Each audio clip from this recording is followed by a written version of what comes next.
Good evening, everyone, and welcome to the inaugural episode of the Hell in a Podcast. My name is Dan, and I will be your host for the podcast. And without further ado, let's jump right into it.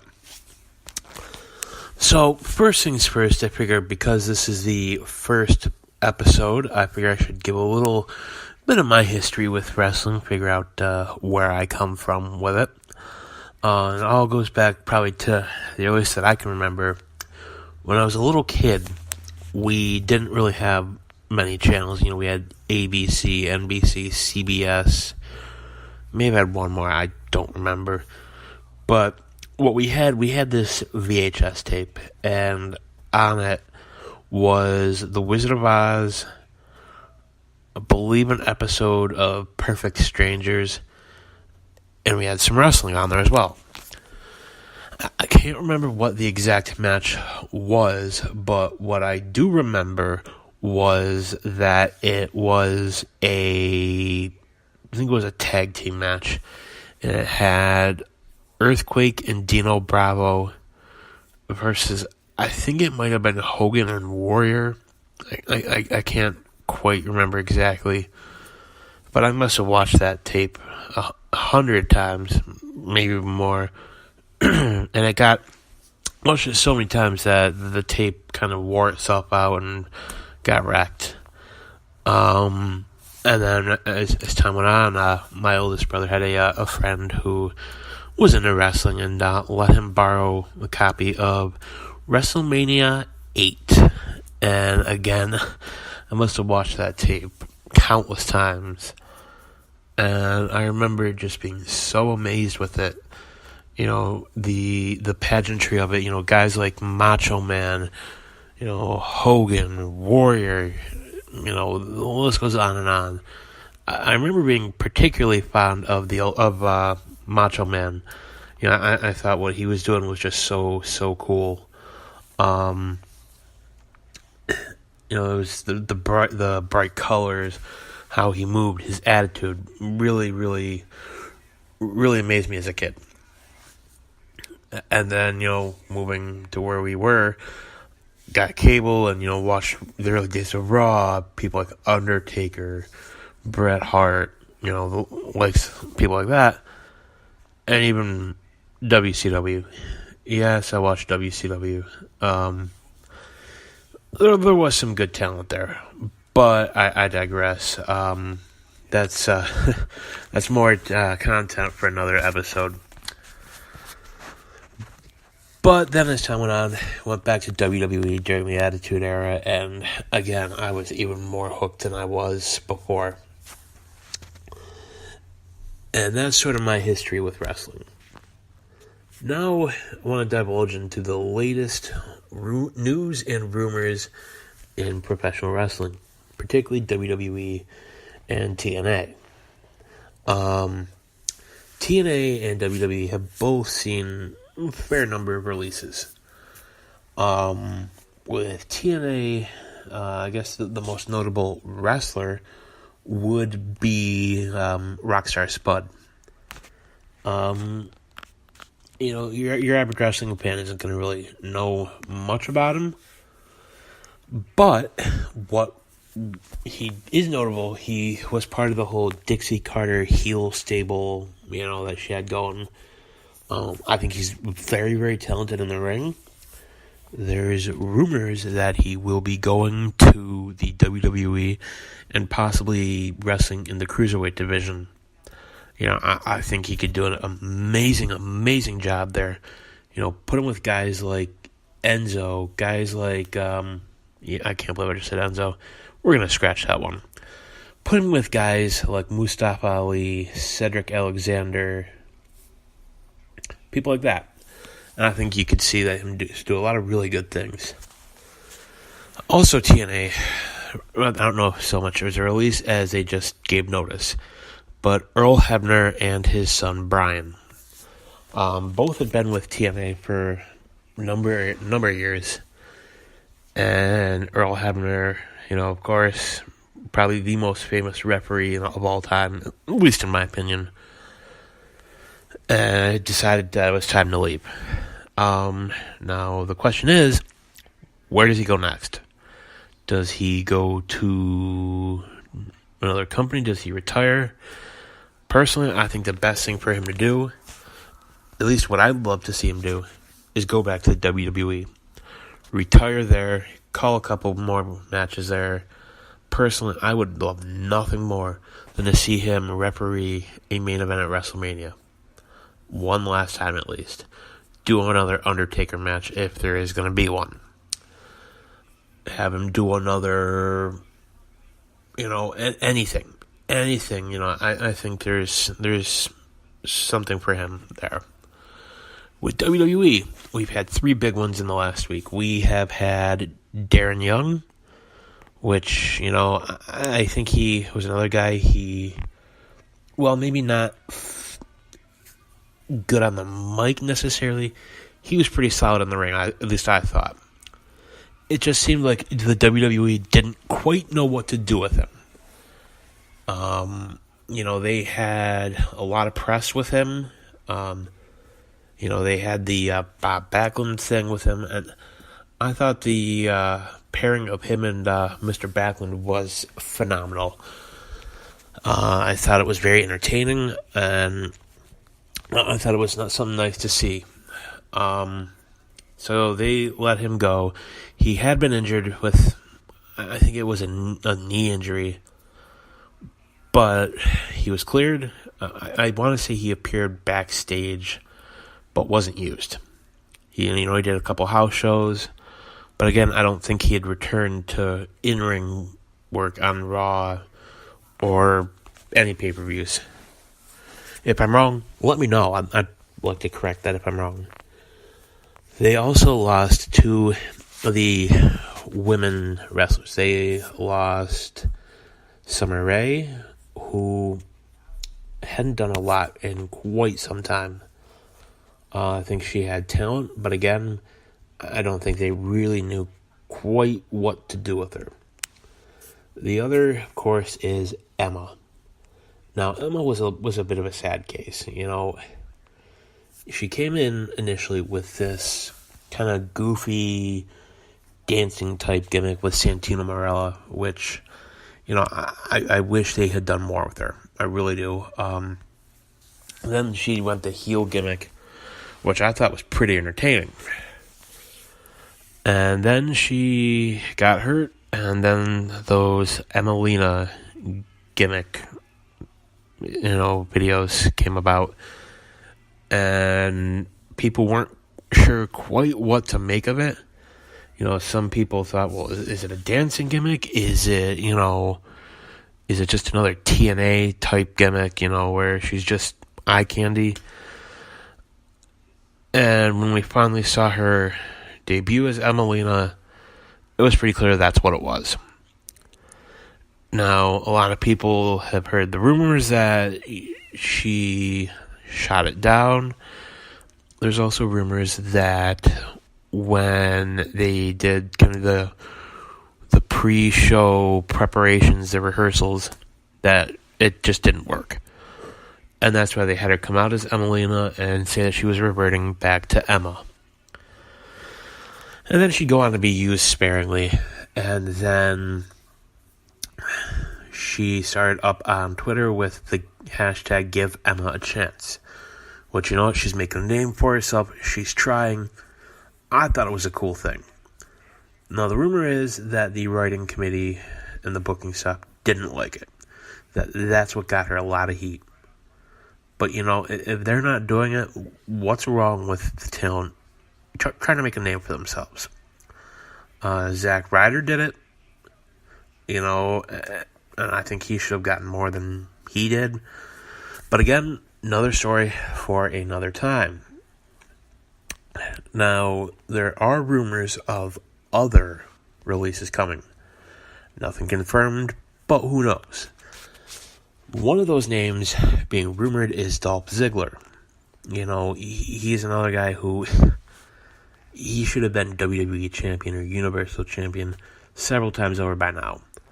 But for whatever reason, they push him and then they stop. Push him, stop. Push him, and stop. Now, there have been rumors for quite a while that he's been fed up with his spot and that he's leaving. There was a rumor that his contract was up end of last month and that the last match he had with Bobby Roode, where I think it was 2 out of 3 falls, that was his last match and that was it. But now there's a report stating that he has at least one more year on his contract and that after that he may leave the business entirely or he may take his wares elsewhere, maybe New Japan, Ring of Honor, wherever. If he does leave and he does still wrestle, personally I say go to New Japan. You have guys who WWE didn't know what to do with and are killing it over there. You've got guys like Juice Robinson, who, he was in WWE as CJ Parker, was not cutting it, left and made a name for himself, and he's absolutely killing it. You look at guys like Cody Rhodes. They didn't know what to do with him, and now he's killing it over there.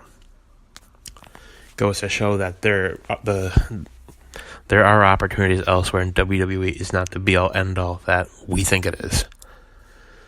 There's been rumors also of Rusev being released, either asking for it or them just doing it. That one I'm not so sure of. Personally, I've heard stories that they are possibly going to do a double turn on this coming SmackDown, which I think it's in Manchester. And that the double turn will see him and Ty Dillinger both switch. Ty Dillinger turning heel, Rusev turning face. From what I've heard, they tested this out at a couple house shows, and it was received very well. I think it would work. I think Rusev could do quite a bit. He was injured, I think, a few months back, and there was rumors that the push that Jinder got should have gone, or was supposed to go to him, but for obvious reason, it didn't. Now, that leads me up to the next rumor, or the next story. And that is the AJ Styles versus Jinder Mahal match coming up on SmackDown this week. Now, what do we think is going to happen here? What should happen? I think AJ Styles should get it. I don't think Jinder is cutting it. I don't think he's cutting as champion. All his matches are the exact same. It's the same thing. The good guy face is winning, and then the Singh brothers get involved, and then there's a whole bunch of nonsense. Jinder hits his finisher and wins it and retains the title. That's probably what's going to happen. There's probably going to be some interference in some way, and he's going to win. He's going to retain the title. I don't think that's the right call, but they already had him challenge Lesnar, so they kind of backed themselves into a corner with that. So we'll see where it happens. It's a false count. Supposedly it's a false count anywhere, so they could, and they could always have Jinder get it back like the following week, and then do something with that, and then have him be a 2-time champion. I don't know, but that's the roundup for the latest rumors. Who knows what this week will bring us. One thing that I do think is going to happen, it's been reported that this talent is close to being ready or is ready, but I'm calling it right now.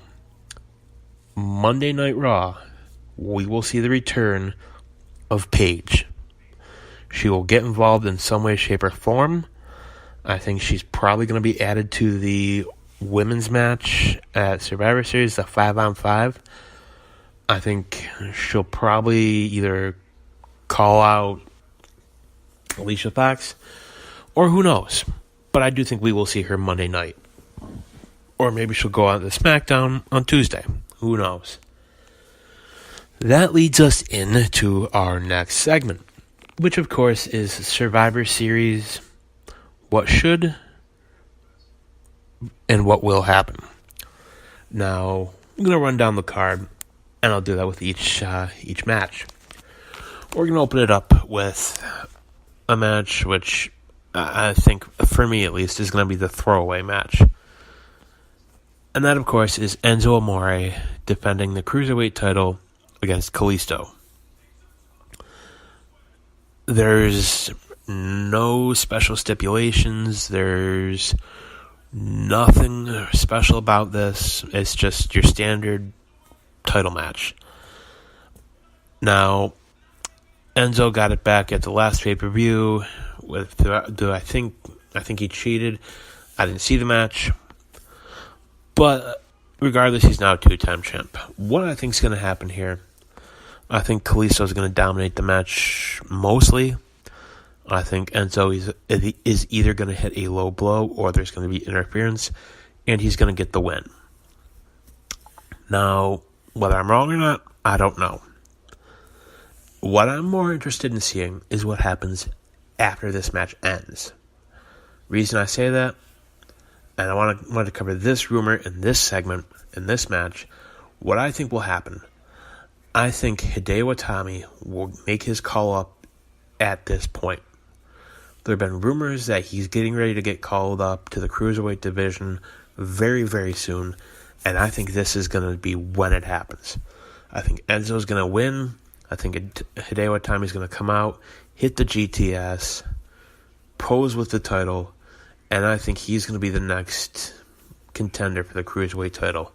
Whether he wins it or not, I don't know. Do I think it'll happen? Most likely, and I think it should happen. So, what can happen? Kalisto can win. What will happen? Enzo's going to win. And honestly, Enzo should win at this point. Next up, we have the Team Raw versus Team SmackDown women's match. I'm actually really looking forward to this one. Team Raw right now consists of Captain Alicia Fox, Nia Jax, and 3 others to be determined, which I think most likely those 3 are going to be Bayley, Sasha Banks, and a returning Paige. Maybe I'm wrong, but I think that's what it's going to be. Team SmackDown is led by Captain Becky Lynch, Charlotte Flair, Naomi, Tamina, and Carmella. With, of course, Ellsworth, doing whatever he does. Now, what I think can happen, SmackDown can win. What should happen, I think it should come down to, hypothetically, Paige and Alicia Fox on Team Raw, and whoever else on Team SmackDown. And what I think will end up happening, I think Paige, a returning Paige, this will be her first match back. I don't think we'll see her in the ring until then. I think Paige is going to be the sole survivor for Team Raw and is going to get the win. And we'll end up feuding with Alexa Bliss for the Raw Women's Championship at the next show. I don't know what the name of it is. I think it might be Roadblock. Could be wrong. But that's what I think is going to happen with that. Next up is the Team Raw versus Team SmackDown men's match. Team Raw led by Kurt Angle, got Braun Strowman, and again, 3 others to be determined. Not really sure who those 3 are going to be. The obvious choices are all in matches. I think one of them will probably be Samoa Joe.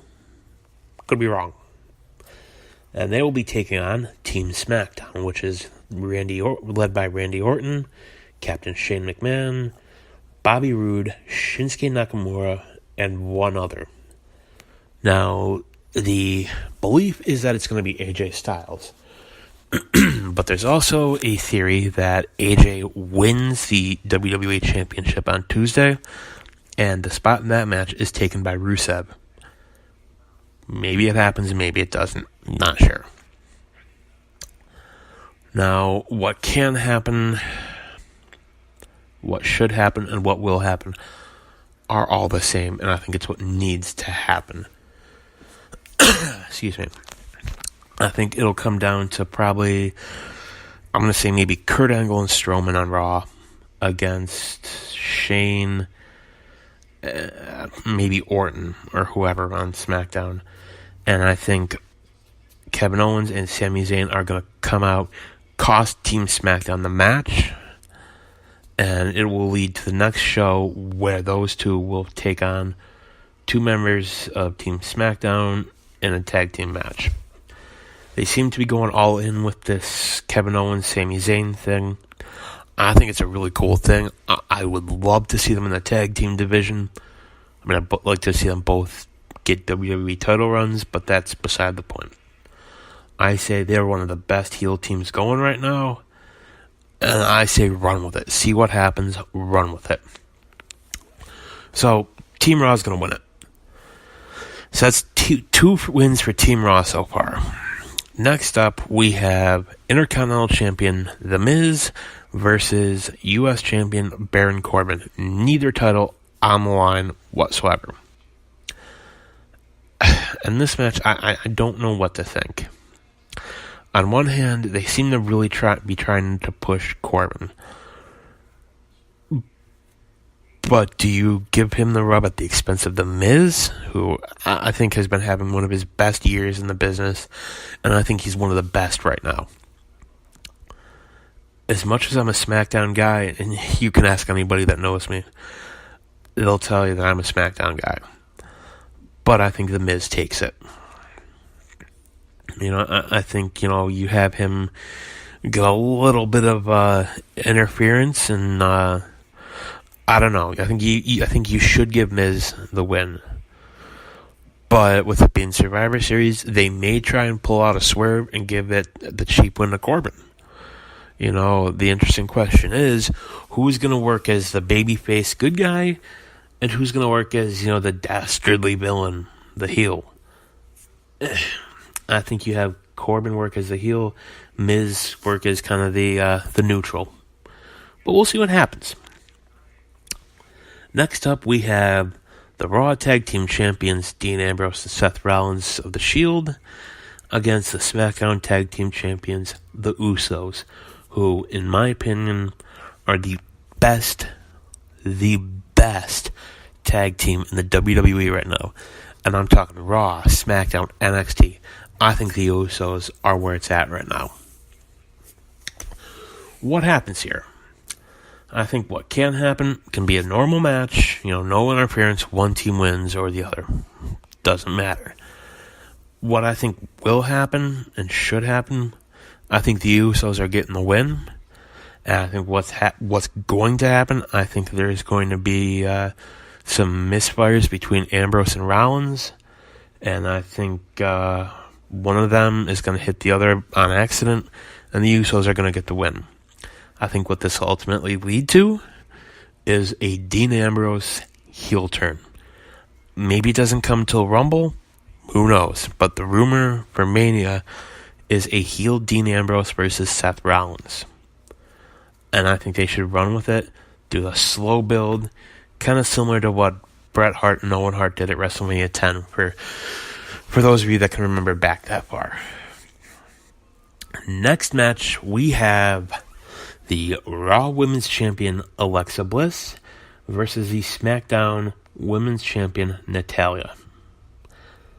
Again, like all the others, non-title match. Nothing going on here. Now, this is a match that I think is going to be, for me, probably match of the night. Maybe I'm wrong. I don't know, but I think it's going to be match of the night here. I'm really good with whatever happens here. What I do think is going to happen, I think ultimately Alexa Bliss is going to get the win. And I think Carmella is going to come out and is going to cash in. I know I've been saying it at every SmackDown event. I think they're going to pull it off at Survivor Series. They're going to do it at a big pay-per-view where they can capitalize on it the most. And I think this is the time to do it. I say if you're going to do it now. Do it at Survivor Series. So I think Alexa Bliss wins the match. Carmella wins the women's title SmackDown. Maybe they do a switcheroo and she wins the Raw women's title. I don't know. But I think that's what we're going to see. Lastly is the main event. Universal Champion Brock Lesnar with his advocate Paul Heyman versus the WWE Champion, I'm going to say to be determined, right now Jinder Mahal. And I can't tell you how much I do not care about this match. I don't care. It's a throwaway for me. It's another throwaway. And the reason why. We all know that Brock is going to hold the title until WrestleMania, wherein he will drop it to Roman Reigns. So what's the point in him even wrestling? Yeah, it's not a title match, but all his matches are the same. Suplex, suplex, suplex, F5. Now, he had those matches with Braun and Joe, which were pretty good. But again, he won it. And again, going back to what I said earlier with Jinder Mahal, same thing. Jinder Mahal gets beaten up. Singh brothers interfere. And he squeaks by with the win. So, what can happen? Anything. Anything can happen with this. What should happen? It should be a clean, quick match. Brock Lesnar getting the win. Probably, in all honesty, I'm rooting for Brock in this one, just because I don't care for Jinder as champion. I don't think he has it. I'm not saying he doesn't have the look, because he does. It's everything else. Now, what will happen? I think Brock is going to get the win, and I think he's going to be dominant. I think the Singh brothers are going to interfere, and I think they're going to get destroyed by Lesnar. So that could be entertaining. And I think one of them, if not both of them, are going to an announce table. Because, Brock likes to do that, and I think it'll get a good reaction from the crowd. So that is my wrap of the Survivor Series card and what I think is going to happen. Now, this brings me to my next segment, which, of course, I want to discuss the newest game in the WWE franchise. Of course, referring to WWE 2K18. It's been out for a little bit now, and, initially, I thought it was pretty good. It had its ups and downs. But now that I've had a chance to play with it a little bit and, kind of do a little bit of everything, I think it's a very solid game. I know it's on the RWT podcast. Check it out, everyone. Look for it. Listen to it. Enjoy it. Beside the point. Anyway, I discussed it with my buddy there, and we both seem to think it was a step in the right direction. Now that I've had a little bit more time with it, I think it's really nice. Career mode, I think, is very solid. With one little catch. For those of you that haven't played it, you are in NXT and you get shot up the ranks pretty quickly. You become the NXT champion pretty quickly. I think after maybe 4 or 5 matches, if that. And then you have maybe 2 more matches and you're on the main roster. So it's quick. I didn't care for that. I think it would have been nice, kind of like last year, where you were in NXT for a while. Then you could jump up. I think it was too easy to get the title, but we'll go from there. I won't say too much more about career mode because I think people should do it. I think universe mode is very, very fun, like always. I've enjoyed it every year, and I think it's a step in the right direction. Create a match is, I think, a lot of fun. It's nice to be able to kind of do a little bit, make your own kind of matches. It's not as out there as people think it is. What you can and can't do is I will admit, pretty limited. However, one of the nice things is let's say you want to do a 1 hour Iron Man match with tables. You can do that. So that the only way to gain a victory is by putting your opponent through a table. I'm gonna admit, I made one, and it was Goldberg against the gentleman Jack Gallagher. And I wish I hadn't said it at an hour, because the score ended up being like 30 for Goldberg and only 1 for Gallagher. But I digress. Great graphics, the gameplay, a little glitchy, but they're working on it. The DLC is pretty solid. Look it up to see what you like. But I say, buy it. Buy it, ask for it for Christmas, what have you. But check it out. It's worth it. Which, of course, leads me to one of our next topics. And that, of course, is the WWE UK title. And what do you do with it? The WWE UK title, for people that maybe don't know, came about because they wanted to tap into the UK market, and last January had a tournament, a 2-day tournament in the United Kingdom, featured some of the best UK independent wrestlers. And the final match came down to Tyler Bate and the Bruiserweight Pete Dunne, with Tyler Bate getting the win and being the inaugural WWE UK champion. Since that time, it has been defended on NXT programming, I think maybe 2 or 3 times, and it was defended at a takeover special, I think once, where Pete Dunne became the second man to ever win the title. In that time, the title has been defended mainly in the UK, in the independents, and Pete Dunne is still the champion.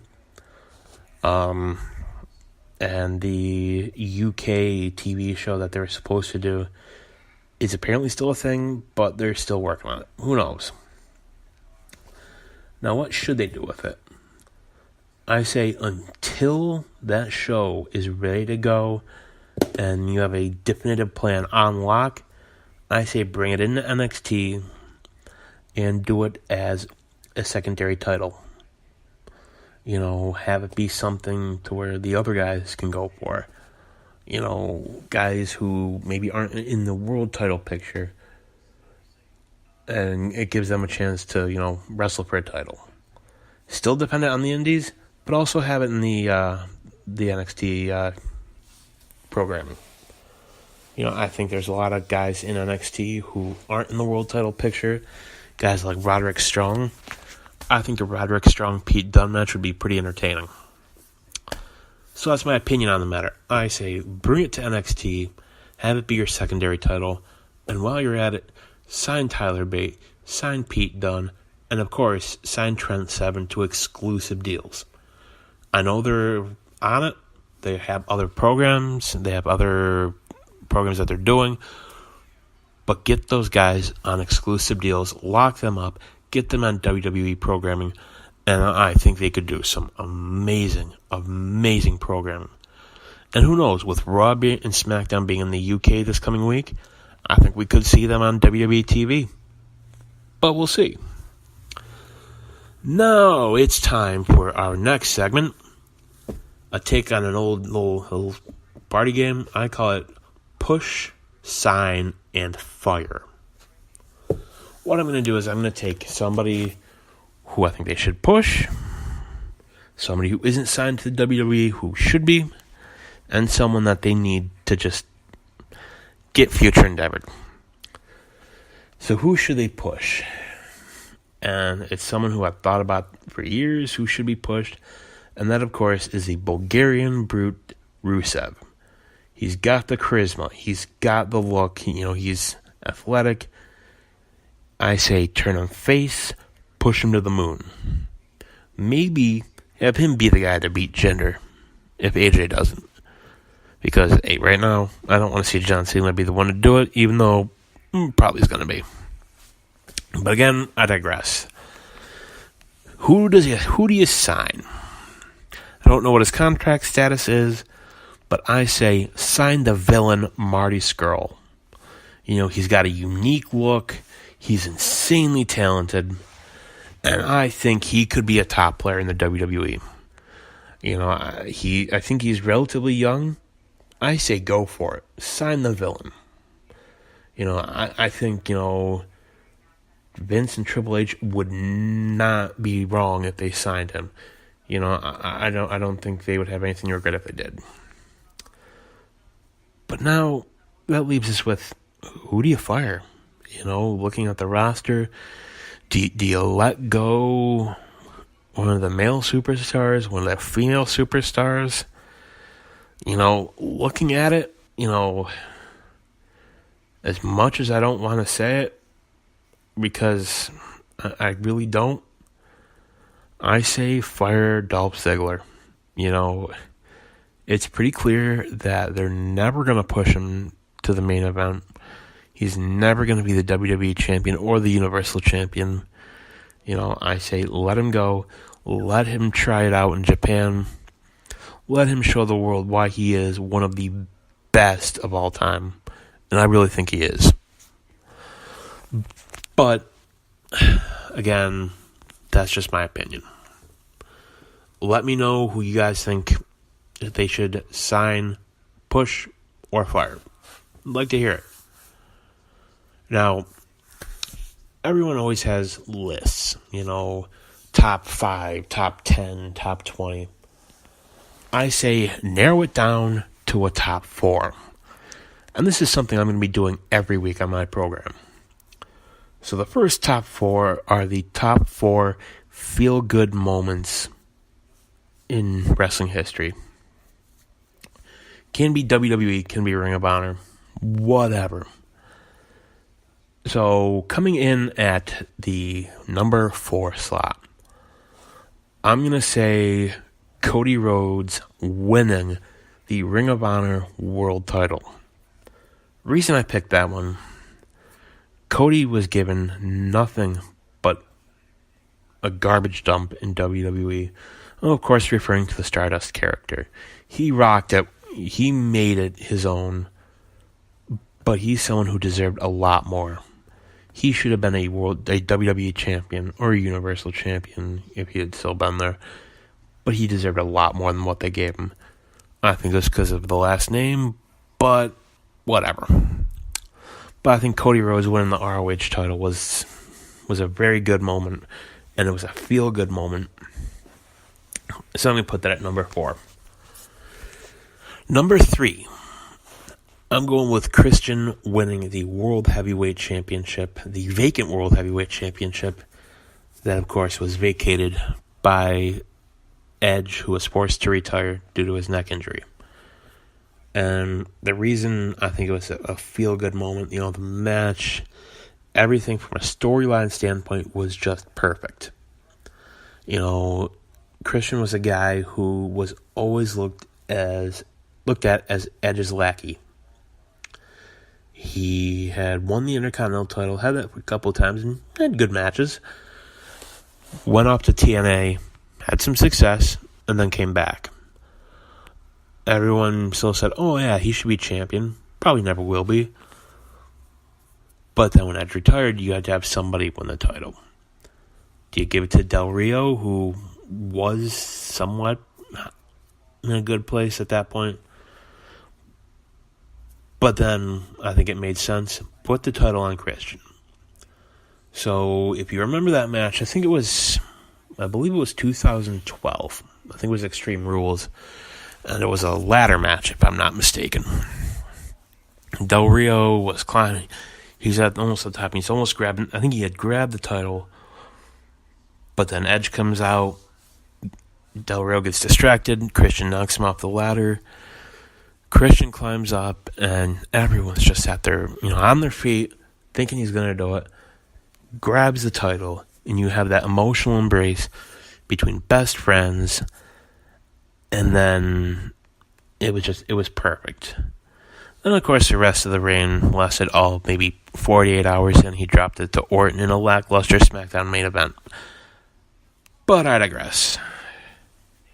Number 3, as far as a feel-good moment, I think that would have to go, at least for me, I would say TLC, Kurt Angle making his return.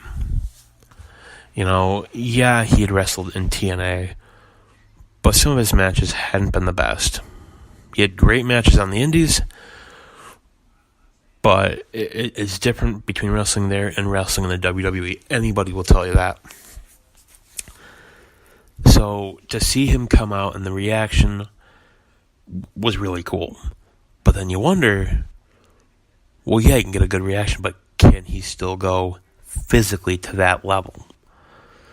And I think he answered that with a resounding, yeah, he can.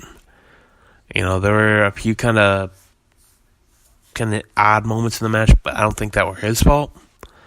I think he put on a solid performance, and he showed everyone that, yeah, he's an older guy, he's an older horse, but he can still go. He can still go just as good as the rest.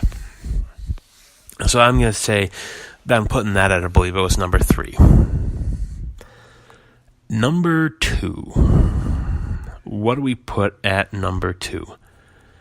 And for me, AJ Styles winning the WWE Championship. And the reason I put that at number 2, AJ was one of those guys who should have been in the WWE a long time ago, but didn't. And I've been a fan of AJ's for years, and I thought, he deserves it. He should be champion, but I don't think it's ever going to happen. And then when he debuted, I thought, oh, that's awesome. I'm glad he's finally here. But I don't think he's ever going to be WWE champion. And I thought, yeah, Intercontinental champion for sure. Definitely not WWE champion. But then when he won it, I think it proved everyone that doubted him wrong. Guys are saying it would never happen. That someone, an indie guy, a TNA guy couldn't do it. He has put on an amazing match with most people he's ever been in there with. So I'm putting that at number 2. But now, the question is, what is my number 1 feel-good moment? And again, people that know me aren't going to be surprised. Number 1 is Mick Foley, a.k.a. Mankind, a.k.a. Dude Love, Cactus Jack, whatever you want to call him. But for this one, I'm going to call it Mankind. Mick Foley / Mankind winning the WWE Championship for the very first time.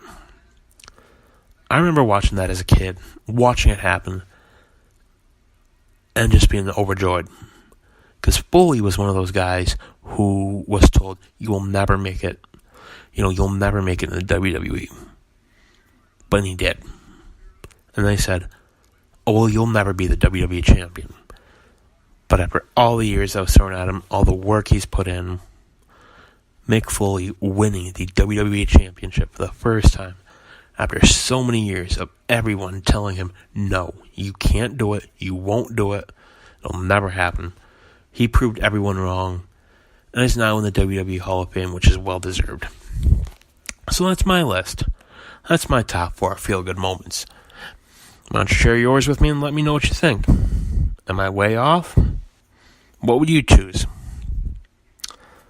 Love to hear your thoughts on this. Now the question is going to be, what's the next top 4 for the next episode? And that one, I think I'm going to do the top 4 brawlers in WWE history. There's been quite a few. I got a list formulated, but we'll see. We'll see what that list is. Now, of course, I would be remiss if I didn't plug one of my favorite groups on all of Facebook, and that is RWT, the Raw Wrestling Talk Facebook group. It's a great group of people on Facebook. Join the group, search for us. We'll talk about anything. We'll talk about Ring of Honor, WWE, NXT. We got a bunch of guys on there who put out podcasts which are amazing. We have the best podcasts, amazing podcasts. So check us out. Put in a join request. Check us out. And it's always entertaining. So that was my advertisement for the Raw Wrestling Talk Facebook group. Which brings me to the end of this here podcast. And my final thought.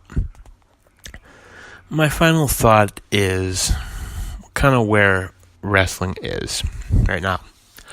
Overall, I think, particularly WWE, they have the talent. They have an amazing, amazing group of talent. They just need the writing. Let the talent go. Let them rock it. Let them show you that they can do it. I really feel like we're at this cusp of just something great. And it just feels like there's just something holding it back. What it is, I'm not quite sure. Let me know what you think. That's been my final thought. And this has been the first episode of the Hell in a Podcast. We're going to try and make this a weekly thing. I thank you all for listening. This has been Dan here, and I'll see you all next time.